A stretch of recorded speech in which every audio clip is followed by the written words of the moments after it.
Now it is. Excellent. Well, that's going to start off great. Hi, I'm Joe. I go by Not Lost on an Adventure. And I'm Ethan. I go by How Cooks on Tumblr, and we're making this Q&A video because I recently hit 1,000 followers, and we got a bunch of questions. Yes, we did. We both got a lot of questions in our respective hmm inboxes.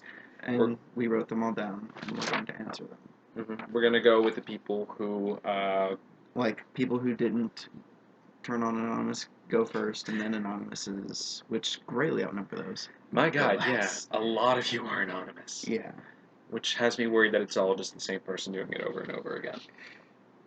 there's some questions. That's true. That's fair. Mhm. All right. Alright, So we'll start with superbly superbly boring boring. Joel. Hey, buddy, how you doing? Alright, the first question I got from him was, what movie do you guys mutually dislike? This was an easy one. Napoleon Napoleon Dynamite. Dynamite. Fucking hate that movie. It's so fucking stupid. Like when it was out, I was in my first year of high school, and I had this friend who would not shut up about it. She just like said every single joke from the movie months before I actually saw it. And when I saw it, I was just like, "This is dumb." I just never liked it. It was just stupid. Mm. Alright, and the second question Superbly Boring asked was, what is your favorite inside joke? Uh, We we don't don't really have one. know. No. Sorry. I'm trying to think of one. I'm literally just drawing blanks. Yeah, I just can't think of one. Alright, but next question, Kyokuyu, our friend George, Woo! George! he asks, how did Avatar affect your life? Which made us realize we apparently blog a lot of Avatar. Yeah, because we got a lot of questions about it. Yeah. So, I want to start by saying that I didn't get into Avatar until pretty late in the game. Like, I missed the first book when it came out, and I think I got in around like the book 2, book 3 hiatus around that time because I remember I was a huge fan when book 3 premiered. But, there was a good wait there. hmm Avatar fandom is pretty used to waiting for things. Yeah. And it affected me because it was this new and just brilliantly laid out world that had a lot of just fantastic influences and just these amazingly real characters. Like, I love how multidimensional Aang, Katara, Sokka, and Zuko are. Like, I love seeing each of their depth, especially Toph. Just the Beifong family. I love the Beifongs. And Ty Lee. People forget Ty Lee, but I think she was awesome. But yeah, I just think it was a great world with amazing characters that touched on some amazing uh, themes and issues that you just never really see in any medium. And I thought it was brilliant. And I love watching it grow and develop over the years. You done? I have a bad habit of not shutting up, so he can go. Okay, well, I liked it because I like pretty much anything where people have superpowers. So bending was definitely a plus. And I don't know, I just liked how it exposes, like, so many of these really cool ideas, like how Aang was always, like, looking for a way to solve things peacefully and, like, would go out of his way to do anything to, like, solve problems where people wouldn't get hurt. When in most, like, shows, especially those for children, it's just, like, beat up the other people until they can't do the bad thing. And I thought that was really nice because that's gonna definitely inspire a lot of younger children to do that kind of thing and look for a better solution.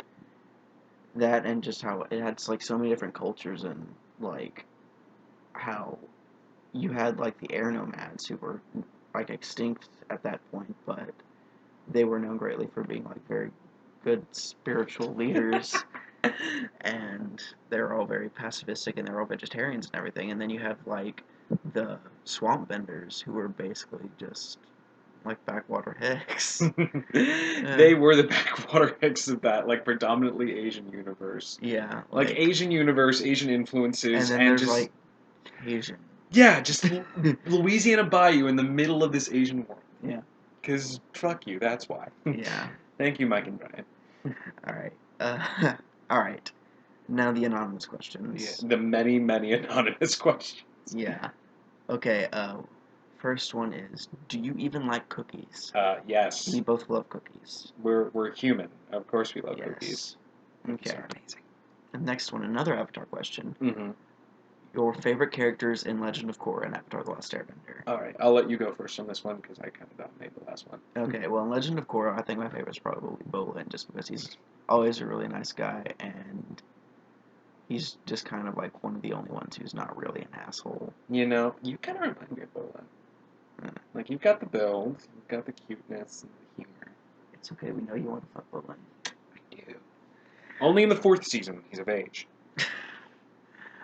But yeah, that and Lava Bending was really cool. Okay, and then in Avatar: The Last Airbender, my favorite was actually probably Aang, just because he was always peaceful and tried to find a way around fighting, even though he could kick anyone's ass. And I relate to that a lot. Totally. Mm-hmm. Because you are quite the ass kicker, feudal lord. Mm-hmm. Let's see. For me, my favorite character in Legend of Korra was Korra herself, because I think she's the most well explored character in the series, in either series, quite honestly. In a series that's really good about character exploration, because she took this really opposite approach to Aang at first, and that she loved being the Avatar and she really rejoiced into it. And the show was just like, great, you are now the world's savior. Here are all the amazing consequences and painful, painful, painful moments that come with it. Like, she literally goes through PTSD, which I think is an amazing thing to explore that affects a lot of people. They handled that on a very young show. And she struggles. There's a lot of struggle for her, but it's amazing to watch her work and grow and just become this amazing, well balanced person. Who, at the beginning of the series, is just like, I'm gonna kick ass and take names, and I'm all out of names. And by the end, she becomes the first Avatar to take someone down completely non-violently, which is just stunning to me. Also, I think Janet Varney was an amazing voice actress for Korra, and that she is just an awesome character. When it comes to Avatar: The Last Airbender, I've mentioned a lot. I love the Bang Fong family. I love Ty Lee. But if one character has to come out on top, for me, it's Zuko. Because one, Dante Bosco, again, amazing voice actor. I would love to work with him someday. And the character is just so amazing to watch. Again, he had an arc like Korra, where he goes from being one person who is just sort of wrapped up and sort of brainwashed into these ideals, what the world should be and what the world is and what he really wants, and he discovers who he really is and what's really important to him in his life and the people who are important to him. And that's amazing. I think Zuko was one of the best written characters in that series. So much so that I think he's just about as much the hero as Aang is. Probably like a Date-protagonist. Like, okay, there's protagonist, Date-protagonist, and Tritagonist. Those are like the main branches of protagonist. Aang's the protagonist, then it's Zuko. I think Zuko pretty much ties with Katara for being like the secondary protagonist in that series. At least that's my theory. And all great characters. Katara's amazing too. We need more people like Katara. Okay.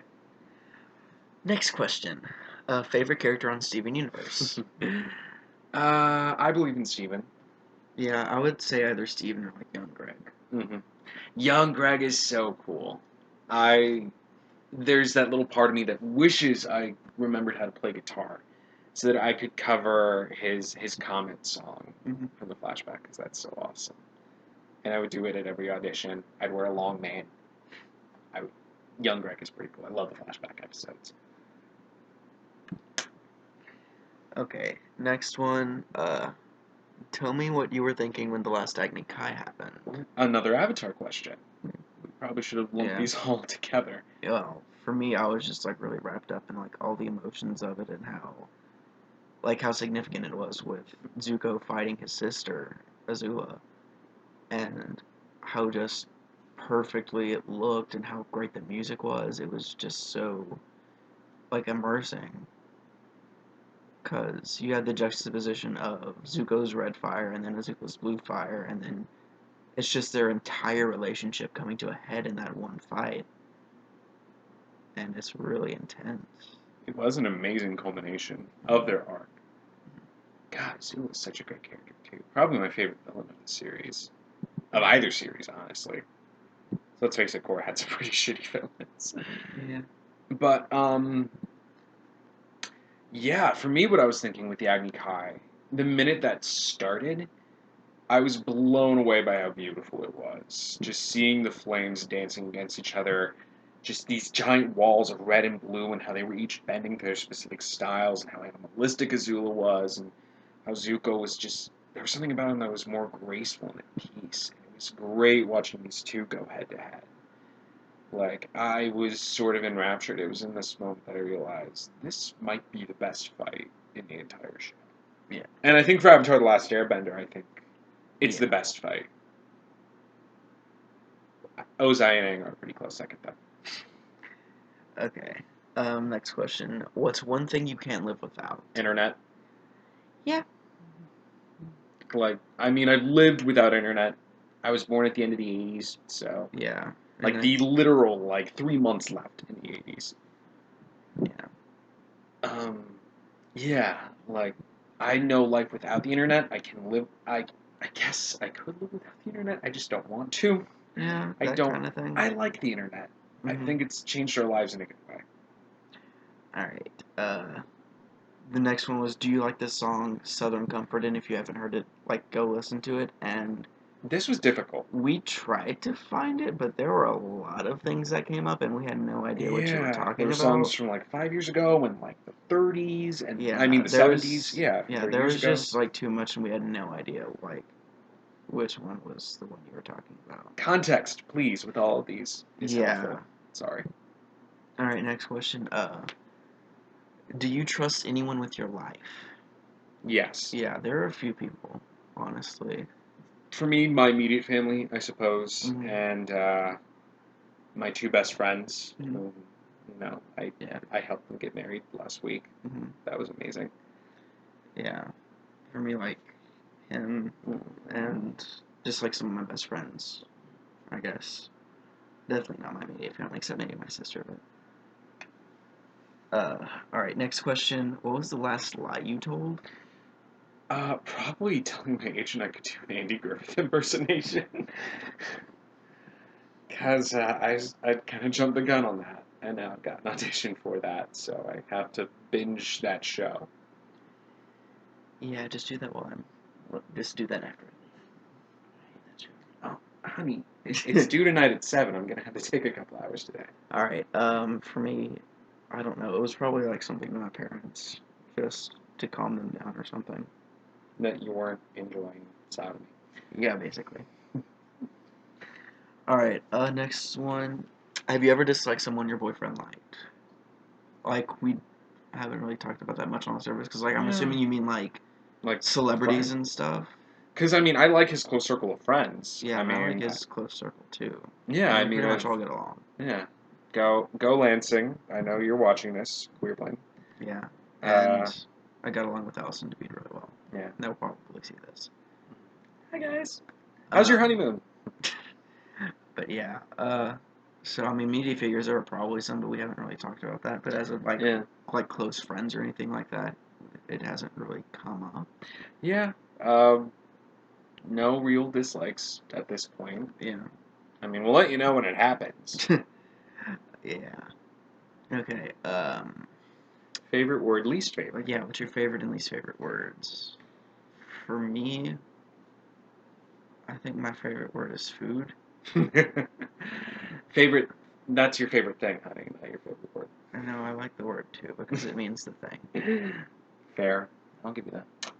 Food is delicious and wonderful. Mhm. My favorite is the word sonder.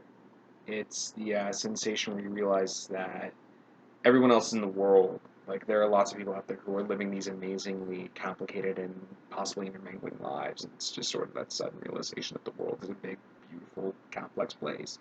And that's one of my favorite feelings I've ever felt. And then my least favorite is probably the word perturbed. Perturbed.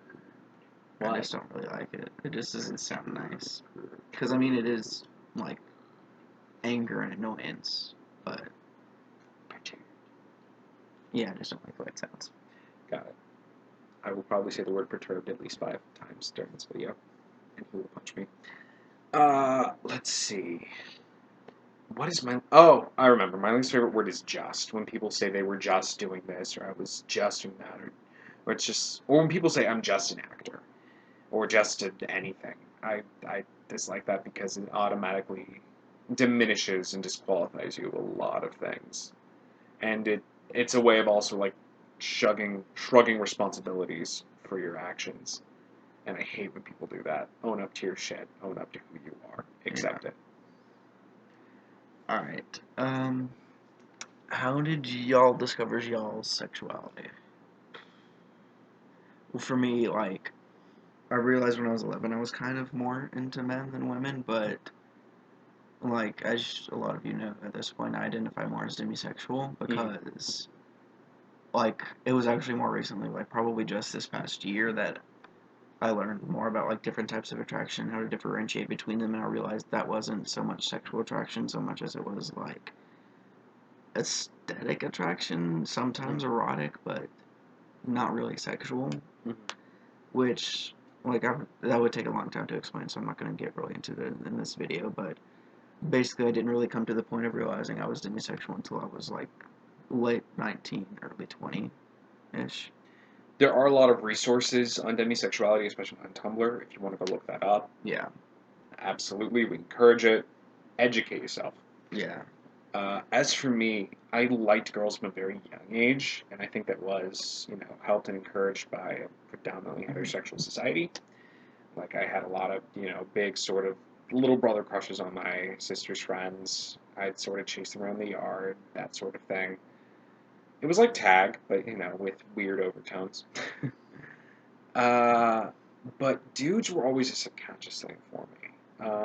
Men, I realized, like, I had this sort of inward, like, pull towards these people. Like, remember when you saw Batman and Robin when you were a kid, and you looked at Robin and you were just like, huh, there's something about him. Well, that was it for me. I actually had a poster of Batman and Robin in my room when I was little. Parents should have realized a lot earlier. But I I had a didn't. Narnia poster. I didn't actually realize anything until I was like 14 or 13, and I was left home alone for the first time. And I was alone on Google, and I was just like, what should I look up? And that just came up. It was instant, and that was sort of where yeah. There's no elegant way of saying that's where I sort of came to terms and realized it. All right. Let's see. What are your views on feminism? Well, we're both feminists. Yeah, we both. I would say we're feminists. Like, I'm in the feminist union at school, and like my friend Greer runs it. They're pretty cool. I believe in the equality of the sexes. Therefore, I am a feminist. You don't get to debate this. Yeah, all sexes and all genders are valid. So. Yeah. And, a lot of people try and say, well, it's just like, oh, I was raised around during my life. It's just like, no, I believe in my base level. I mean, I was, but I believe at base level, the sexes are equal. Yeah. Don't pretend they aren't. Yeah, social constructs are fucking stupid. Amen. Alright. So, how was y'all's first date? Odd question, because we've had an atypical relationship. Yeah, when it's long distance, you don't really do dates kind of thing. I remember the first time we Skyped. Yeah, that was like the first time we Skyped. And, looked into his eyes, and I was just like, just struck by his cuteness. See, every time he smiles. When he smiles, it's the most beautiful thing in the world. It's like a billion Monets. I wish I had a billion monies. Don't we? But, yeah, so, there was that, and like the first time we went up in person was back in March when I was out here on spring break. We were already in a confirmed relationship at that time. Yeah. And I showed up 10 minutes late with In and Out. But, I'd actually waited for hours, and I realized I wanted, him to have the first taste of California. And waiting in that goddamn drive-through line made me wait. But yeah, so we don't really know which one you would consider our first date to be, just because we haven't really had many formal dates either. We've had a couple, cute little get-togethers, but I feel like every time we hang out, it's a long sort of date. Yeah. So, like, if you do it by that, we usually have one, like, every night, even when we're not together. But yeah, they were all pretty good. There have been a couple moments where it got kind of, like, intense, emotionally. Well, that's a relationship. Yeah, that's but that's going to goes. happen. Yeah. But things get intense when you have intense feelings for another person. Yeah, but it all works out and we're better for it at the end. Next Alright. question. How did y'all meet? We met on Tumblr. We did. We met how you are seeing us now, probably. Probably, unless you're like someone stuck in the YouTube account, which I don't think anyone does, because there's only one other video on it, Mm-hmm. and that's my other Q&A. But yeah, we met on Tumblr. I followed him, then he followed me. We started talking, and then like a year and a half later, I asked him if he wanted to Skype, and one thing led to another, and now we're here. And I'm grateful I accepted that offer. Mm-hmm. Alright, one cute thing your boyfriend does. When he smiles. Hmm. It's the cutest fucking thing in the world. I don't know.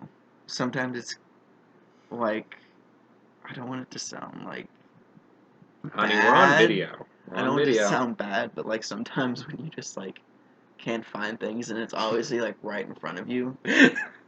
No, it's true. I did that this morning. Yeah, like with your phone this morning, or the other. Which was in the pillows. Yeah. In here. Or the other week, before we were going to the place for the wedding, and you couldn't find your backpack. And it was when literally right. He was looking for it for like 15 minutes, and then I walked in to help him and found it within like a second. Because it was just laying right there. This is why I keep him around. He's perceptive. But yeah, I don't know. It's perturbing how perceptive he is. Okay, have y'all went hiking? No. No, I can't really do hiking. He does not have the footwear for it, or the feet. Oh, yeah, it's not so much the footwear as I have flat as hell feet, and I can't really walk more than a couple miles without dying. Like, we went for a walk, like, around the block a couple nights ago. I wanted to go longer, but I just couldn't do it because my feet were starting to hurt really bad. But we got a nice, like, night view of the suburbs. Yeah. Or suburbia. Do you guys have a song? We actually have like a playlist. We do. We actually, early in the relationship, we talked about the songs that we think of when we think of each other. We had stuff like "Shut Up and Dance" by Walk the Moon. I'd say that's our main one, like, because he actually, because that was my favorite song for a while. I heard it like a year before it got on the radio, and I fell in love with it. And he actually started a Skype conversation with that song playing in the background, and I just rocked out. And he did. And then there's like "Handsome Man" by Matt Albert. Yes. That one was... That made me cry. He sang that to me, and I was just bawling. Yeah. It was of how beautiful it was. Oh. But yeah, we have like a whole playlist. Mm-hmm. Alright. And then someone messaged us about like they just started watching Steven Universe, but they were confused about it, and they think it's because it was an older episode. And for people getting into Steven Universe, yeah, the first episodes are very much cute. They're cute little slice of life kind of things, like Steven sometimes fights, or he meets local people in the city. Yeah, it doesn't really get all like deeper until towards the end of the first season, at least. I would say it gets deeper around the time we meet Lapis. Yes, that's when it really starts getting real. The minute we get introduced to Lapis Lazuli. Yeah. Ocean Gem, Mirror Gem, it's a two-parter. Yeah. Get to that point, and everything just deepens. Yeah. It's a really good episode. And also the animation gets a lot better, because the early stuff was like really deformed. Yeah. Steven making faces like... Alright. Show us the last photo you've taken. It's not going to be interesting. My phone's over there. Okay. Isn't it? No, wait, it's in my pocket. I thought I put it on the who's charger. losing things now? I thought I put it on the charger. Because I couldn't feel it in my pocket. Okay, for me, it was scanning a copy... Oh, God, you're not going to be able to see that. Yeah, you can't really see it, but it's a copy of, like, a contract or something. Yeah, I was scanning my contract and sending it to my agent for the movie. This is the second page of it, and it basically says things like, I'm non-union, they can fire me if I fuck up, liability, and moral rights, and stuff like that. Alright, well... All fun stuff. The last picture I took was one I put up on Instagram from when we went out to get Italian. This looks so bad. It doesn't look bad. You're cute. Shut up. It's not a pre-approved angle. It's not. I just snuck it, but you son of a bitch. I'm so cute. But yeah, that's that. Top 5 favorite movies, which is a difficult question for anyone. Yeah. Have you ever tried to talk to someone and ask them what their favorite movie is? It takes them 10 minutes, unless they're some crazy ass film student. Yeah. I don't know. For me, my favorites are Donnie Darko, Wreck-It Ralph, Scott Pilgrim. Those are my top 3. Top 2, change it like anytime. Yeah. I also really liked Big Hero 6, and I really like Kick-Ass too. You know, he says he's not a Disney fan. But he is. I mean, I don't really. I'm not a fan of the company, at least. Okay, well, that's fair enough. Well, okay, let's see, my top 5. I love Airplane. That's my, favorite comedy. I can always go back and find something new. Let's see. The Lion King. I see that, you little shit. Let's see. What are some other good ones? The Drew Barrymore Ever After. Question Everything. This is the one souvenir I got to keep from Comic-Con, and it's not even from my own team.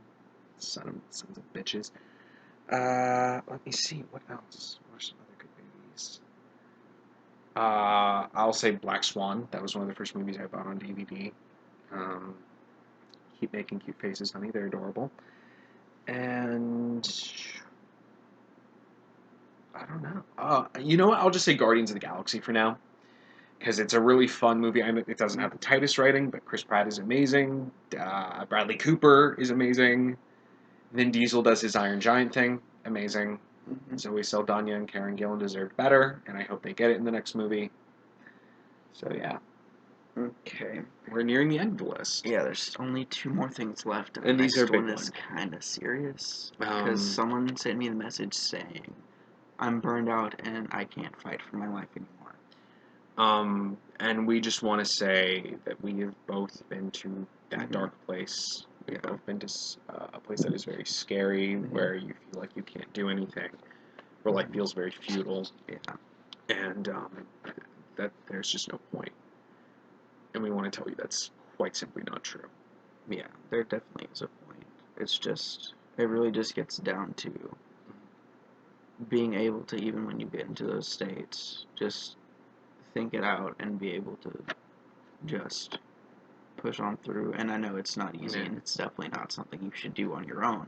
You should definitely reach out to people who are close to you, people who can help. Communicate, and if please. nothing else, you can always just there are hotlines you can call. There's even one I know that's text based that you could use.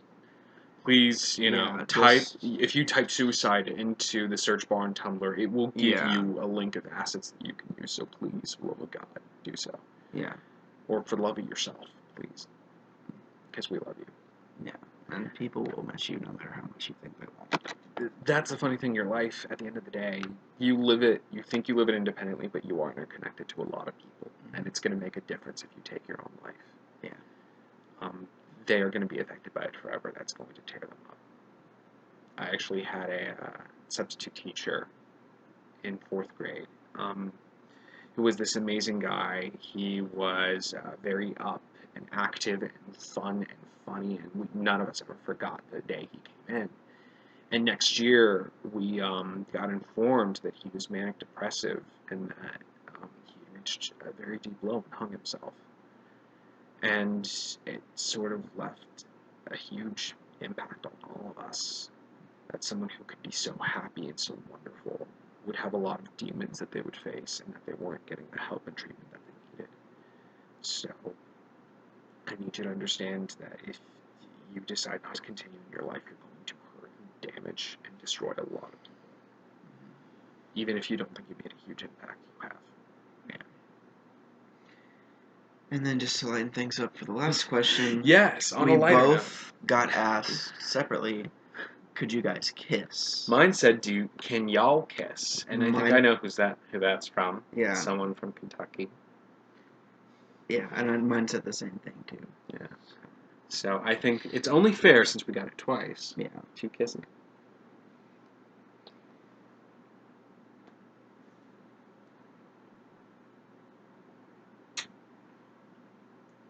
That was one.